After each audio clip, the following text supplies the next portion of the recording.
बहुत समय पहले की बात है। एक छोटे से गांव में रामू नाम का एक गरीब किसान रहता था।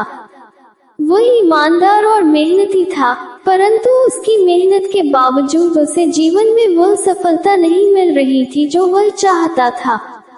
रामू की ईमानदारी और सच्चाई उसके सबसे बड़े गुण थे और उसका मानना था कि ईमानदारी ही सबसे बड़ा धन है। गांव के पास एक अमीर व्यापारी भी रहता था जिसका नाम सेठ धनीराम था। सेठ धनीराम की बहुत बड़ी दुकान थी और उसकी पूरे इलाके में बहुत प्रसिद्धि थी, लेकिन वह व्यापार में बहुत चालाक और धोखेबाज था। लोग उसके बारे में कहते थे कि वह अपनी अमीरी का गलत इस्तेमाल करता है और लोगों को धोखा देकर अपने व्यापार को चलाता है। एक दिन रामू को अपने खेत में एक बहुत बड़ा बर्तन मिला। बर्तन बहुत ही चमकदार था और लगता था कि उसमें कुछ विशेष है। रामू ने जब बर्तन के अंदर झांका तो उसे वह बर्तन सामान्य नहीं लगा। वो सोच में पड़ गया कि इस बर्तन का क्या किया जाए। उसने सोचा कि इस बर्तन को किसी जानकार व्यक्ति को दिखाना चाहिए। वह बर्तन लेकर सेठ धनीराम के पास पहुंचा। सेठ धनीराम ने बर्तन को देखकर समझा कि यह कोई साधारण बर्तन नहीं है, बल्कि एक जादुई बर्तन है।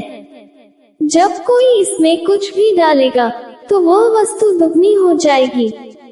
ये जानकर सेठ धनीराम लालच में आ गया और उसने सोचा कि यदि यह बर्तन उसके पास हो तो वह और भी अधिक अमीर हो जाएगा। उसने रामू से कहा, ये बर्तन बहुत साधारण सा दिखता है, तुम चाहो तो इसे मुझे बेच सकते हो, इसके बदले मैं तुम्हें 100 रुपये दे दूंगा। रामू ने ईमानदारी से सोचा और कहा, सेठ जी, मुझे इस बर्तन का सही मूल्य नहीं पता, लेकिन मुझे लगता है कि यह बहुत मूल्यवान हो सकता है। रामू ने सोचा कि सेठ धनीराम सही कह रहा होगा, लेकिन उसे अब भी संदेह था। इसलिए रामू ने सेठ जी को बर्तन नहीं बेचा और वह बर्तन लेकर अपने घर चला गया।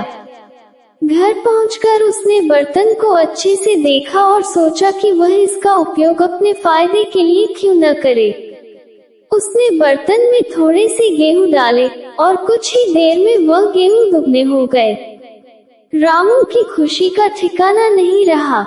उसने सोचा कि इस बर्तन की मदद से वह अपने परिवार का पालन पोषण अच्छी तरह से कर सकेगा। रामू ने बर्तन का सही तरीके से उपयोग किया और धीरे धीरे उसकी हालत सुधरने लगी।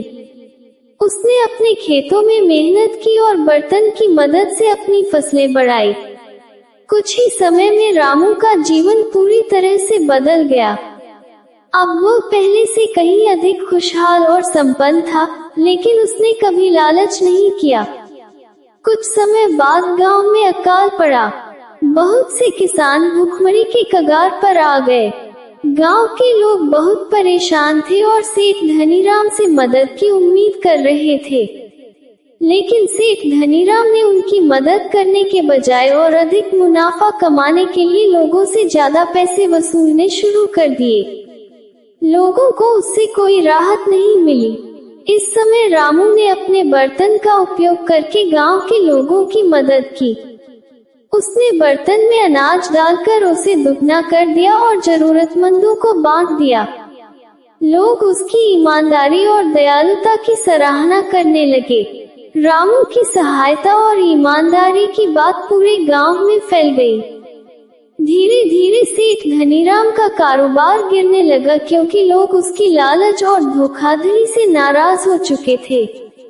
अब लोग रामू से सामान खरीदने लगे और रामू धीरे धीरे सबसे सम्मानित व्यक्ति बन गया। इस प्रकार रामू की ईमानदारी और मेहनत का फल उसे मिल गया। उसने कभी किसी का बुरा नहीं चाहा और उसका भला हुआ। वहीं सेठ धनीराम की लालच और धोखे का परिणाम ये हुआ कि उसका सारा धन और व्यापार खो गया है।